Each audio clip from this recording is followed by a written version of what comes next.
$10,000 XRP. What seems crazy to some is inevitable to others. In this video, we will not only be checking out the technical analysis on XRP, but also jumping into the data and the most recent news for Ripple and the SEC, and of course, the XRP token. As I get into today's video, if you find it useful and informative, smash that like button. I really do appreciate that. If you are new to the channel, then why not go ahead and subscribe? If you tap the bell and select all the notifications, you will be kept up to date with everything that we do here at Cheeky Crypto. If you haven't yet joined us in Discord, what you're waiting for, check it out, linked in the description down below. And if you are watching this on Twitter, why not give us a follow and give us a retweet? Really do appreciate all of that. Let's go ahead and waste no more time. Let's jump right down into the analysis, kicking things off with the 1 hour time frame.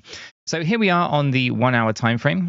This is XRP paired up with USDT. We're on the BitGet spot exchange, and you can see that we did not hold the we were hoping to, right? So there was actually several areas across the hourly, the daily, the weekly timeframes that we were looking to find support on. Immediately on the 1 hour time frame, we were looking to kind of finish this pattern off here at the 56 to 59 cent area. We did not finish that there. We obviously came down quite aggressively into the low 40s.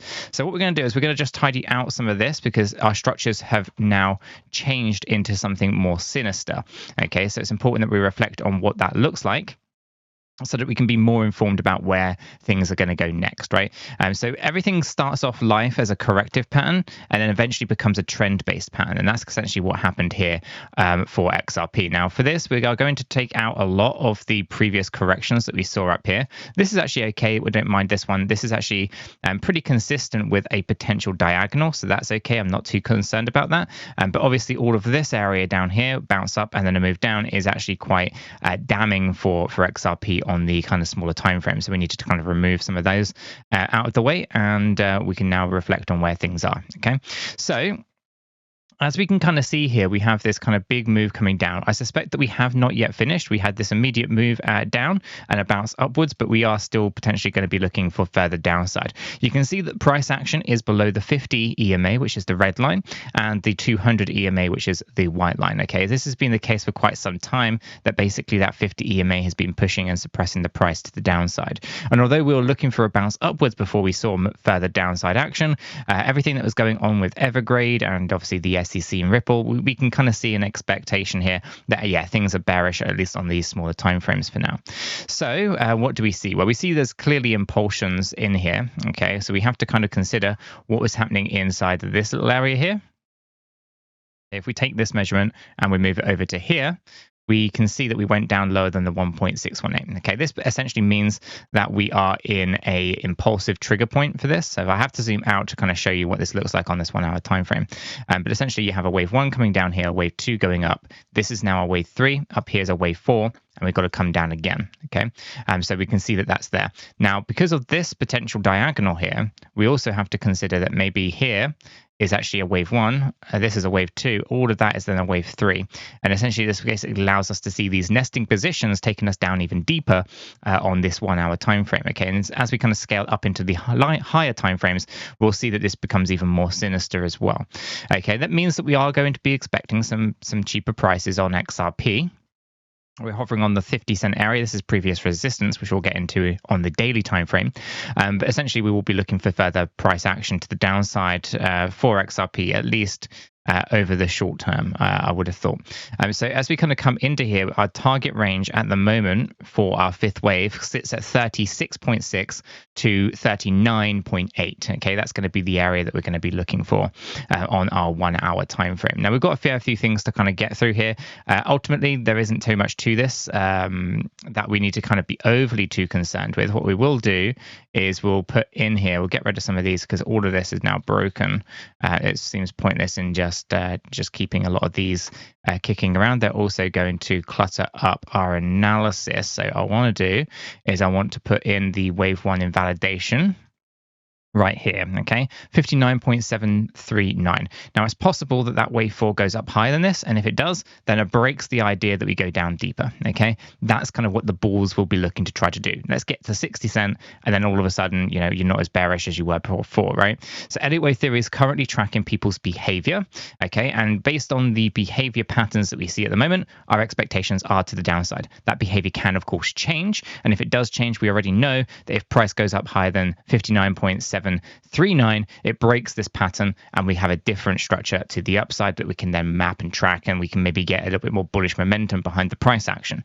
But for now, based on the current behaviors, it's further downside that we are looking at here. Okay, so that's kind of your 1 hour time frame. Let's take it up into the daily.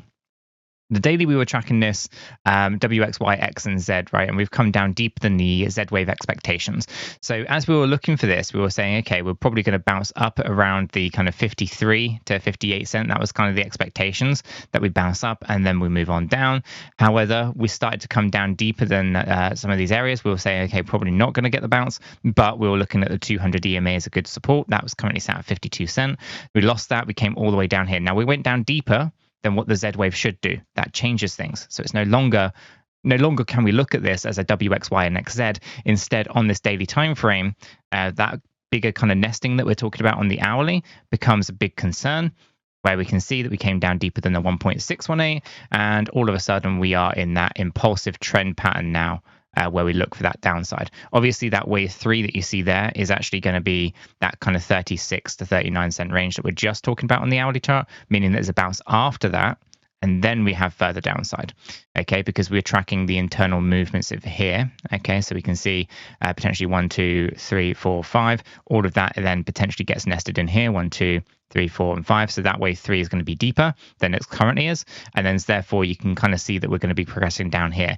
Now, like always, and like I say many times before, if you start with 5 waves, you must end in 5 waves. There is no pattern in Elliott wave theory that just has a random 5-wave structure on its own. If you have a 5-wave pattern, you must have a 5-wave pattern at the end.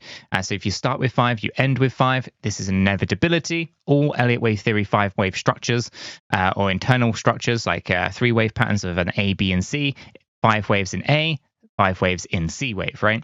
And so if you see here, for example, if we have a wave 1 that contains 5 waves, our 5th wave movement contains 5 waves. Start with 5, end in 5. So I say this because if we're tracking this down and we see in 5 waves to the downside here, where we're looking to retest the existing bear market lows, then what's the inevitable choice here is that you have a 3-wave pattern upwards followed by further 5-wave pattern to the downside. It will be a 5, 3, 5. And so our expectations are that we are going to potentially now go down into a new bear market low. We don't want that to be the case, and it is possible that we can avoid it if, of course, our 3-wave corrective pattern rallies right the way back up, close to where it was before at 93 cent. If you're able to do that, then you can kind of sustain a double bottom situation here.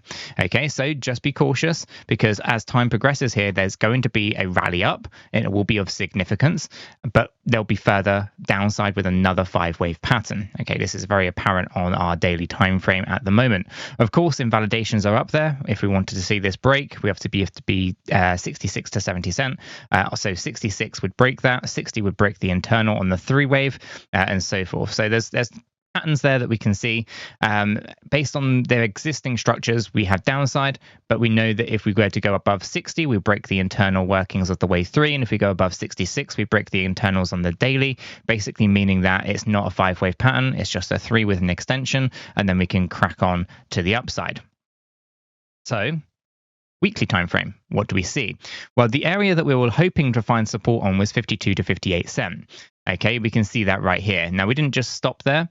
We actually moved all the way down lower than the 200 EMA, right? And so this is concern to us. Now, we are getting a decent close position here. We're not below the 200 weekly EMA on the close, which is good. Our momentum indicator is correcting down, but not yet oversold. So expect further downside here. Obviously, we found that upper area of resistance right on our C wave targets. This is the obvious area for calling off. And all we're doing is basically moving back down as profits are getting taken off the table. Now, in terms of our weekly time frame, what are the concerns? Well, I think the concern will be closing below 47.82. That'll be tomorrow. So on that weekly close, that'll be the concern. We'll probably talk more about that tomorrow. But a bounce to the upside, I think, is also something that we should be thinking about on the daily and weekly timeframes. So we will be looking for that, but not just yet. I think we're going to see a little bit more pain before we get the bounce. So for now, yeah, I think XRP is bleeding out a little bit. This isn't terrible. I think it's awful. I think it's actually holding up quite well in comparison to many. We haven't seen a new bear market low since June of 2022, so that's a strong sign. But it has bled out quite aggressively.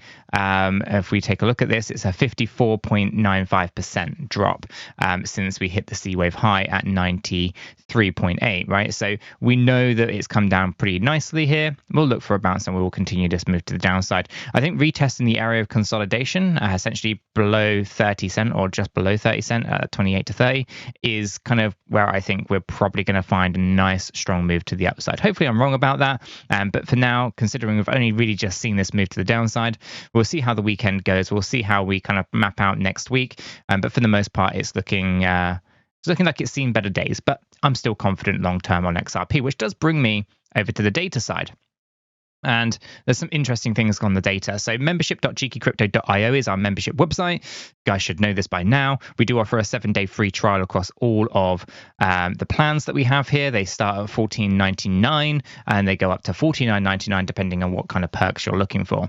And there's a data perk in here for XRP specifically, and that's what we're going to be talking about in today's videos. We're going to hop on over to that, and we have our data here for XRP. So we have an overview. Overview shows all-time high, the number of days since its all-time high, the percentage that it's down, the gas fees, all these kind of things. Some interesting points just worth noting, that we have 1.3 million transactions in the last 24 hours, and it costs $1,246. Compare this to Ethereum, because there has been some recent reports that XRP is outperforming Ethereum on some metrics, specifically with the number of transactions, right? We can see that we had a very significant 1.3 million on XRP, but it's barely a million here when it comes to Ethereum. We also note that the fee structure on Ethereum is absolute garbage, and it costs $5.4 million to do a million transactions, right? So we know that it's absolute nonsense. Active addresses in the last 24 hours are 466,000 on ETH, right? So if I bring back our XRP data, what do we see? Well, we can see that 1.3 million transactions, and it was only from 31,000 addresses. So it's showing you that actually there's a lot of activity going on within that small pocket. And obviously the fees are significantly lower, $1,200 to do 1.3 million transactions. My point here is that Ethereum really isn't designed to move money around. It's not really a good place for DeFi, quite clearly, with such a poor structure when it comes to fees, right? Ultimately, XRP is designed to move money around, and I think over time we're going to see a really flourishing DeFi ecosystem. Not only do we see NFTs and things like that starting to really emerge on this ecosystem, I do think that XRP is going to basically be one of those projects that flourishes incredibly well. It's designed for the people, and it's very clear to see that it's designed and it's fit for purpose, whereas Ethereum, under its current design structure and its mechanisms and things like that are going on there, it's clearly not fit for purpose. And I always say this because to me, Ethereum's like the most expensive shitcoin out there, because it costs, like, sometimes in a bull market, it can cost you $200 to $300 to move $100. So it really doesn't really make a lot of sense. And I often wonder why on earth anybody would want to build a dApp on the ecosystem other than the fact that there's a legacy user base there. And I think that's pretty much the only logical reason anyone would want to build on Ethereum this day and age. But obviously, I'm digressing a little bit here because I really just, prefer XRP over Ethereum. I think that's obvious. I think most people do. If you disagree, you can let me know in the comments below. But I think you'll be a minority with that one. Liquidation side of things, we see $2 million of liquidations, or $2.1 million of liquidations. OKX is the exchange with the most amount of liquidations for XRP at $791,000. 61.58% were long positions getting liquidated, and 38.42% were short positions. OKX was 36% of all liquidations, Bybit was 34%, and Binance was 26%. So we can see here that actually Bybit is actually creeping up a little bit, and people are probably easing off on trading on Binance at the moment. Interesting. We'll probably come back to this in a moment. Now, from a wallet count point of view, there's some interesting things going on, right? Over the last 7 days, have we seen anything major really occurring? Other than the fact that we saw this big drop down in price, do we see any kind of big institutional level wallets or whale wallets on XRP, panic selling? No, we don't. Right? We do see a little bit of a fluctuation with the million XRP or more. We can see that's actually down 0.5%. in that last 7 days, right? So we can see that, yeah, they've fluctuated a little bit here over the last 7 days. Basically going from 2,128 to 2,117. So you can see that there's 11 wallets that had over 1 million and no longer have over 1 million. They can be 999,000 though, right? So yeah, it's one of those. Ultimately, it's quite interesting to see it from this point of view. Take this down into 100,000, and you can see it's down 0.36%. Again, a bit more of a fluctuation because we are talking larger numbers. So 33,102 is the current count. It was 33,221. But again, these are minor. Over the last year, you can see that they've aggressively accumulated over 20%. So I'm not too concerned over everything that we're seeing within the data here. It's actually looking pretty reasonable. I'm not too fussed. But that brings us on to $10,000 XRP, which Ripple empowering 7.5 billion dreams. Ripple's, or more specifically, XRP's path to $10,000 unveiled by co-founder. So Ripple's technology is suited to empower billions of people, propelling XRP adoption and driving its price towards $10,000. Now, I said it earlier, right? You may think this is absolutely crazy, but other people think it's an inevitability, right? Let me know where you sit on this one. I think it's crazy to think 10,000. But it is what people are saying. So let's dive down a little bit deeper. Global scalability will be key to achieving this very ambitious goal, according to Ripple co-founder 𝗕𝗘𝗪𝗔𝗥𝗘. So many in the crypto industry are fairly confident that Ripple project will receive massive recognition and its native token XRP will rally. No one is more confident or ambitious about the lengths that can be achieved in this regard than the Ripple co-founder 𝗕𝗘𝗪𝗔𝗥𝗘. So 𝗕𝗘𝗪 expects Ripple to gain global recognition, basically looking to empower 7.5 billion people around the world. This will inevitably drive the native token of the project XRP to new all-time highs. According to 𝗕𝗘𝗪𝗔𝗥𝗘, XRP is designed to go to a price of $10,000, right? And so this is a number that gets bounced around a lot.